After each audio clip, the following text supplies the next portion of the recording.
ভারতের মতোই বাংলাদেশের বড় ব্যবসায়ীরা দেশের অর্থনীতি নিয়ন্ত্রণ করছে। এসএমই, তৈরি পোশাক, কৃষি সহ গুরুত্বপূর্ণ খাতগুলো এখন এসব ব্যবসায়ীদের নিয়ন্ত্রণে।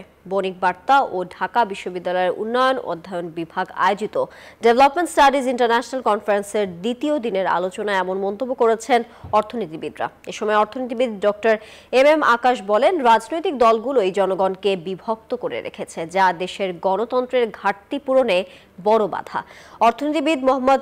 অর্থনীতিবিদ ডক্টর মোস্তাক খান বলেন, 1990 সালের পর থেকে দেশের রাজনৈতিক ও অর্থনৈতিক প্রতিষ্ঠানগুলোর বড় ধরনের পরিবর্তন হয়েছে। এই সময়ে বড় দলগুলো ছোট দলগুলোকে করায়ত্ত করেছে। পিপিআরসি নির্বাহী চেয়ারম্যান ডক্টর হোসেন জিল্লুর রহমান মনে করেন, নিজেদের উন্নয়ন কার্যক্রমের উপর প্রচণ্ড আত্মবিশ্বাসী হওয়া সত্ত্বেও ক্ষমতাসীন দল প্রতিযোগিতামূলক নির্বাচন দিতে ভয় পাচ্ছে।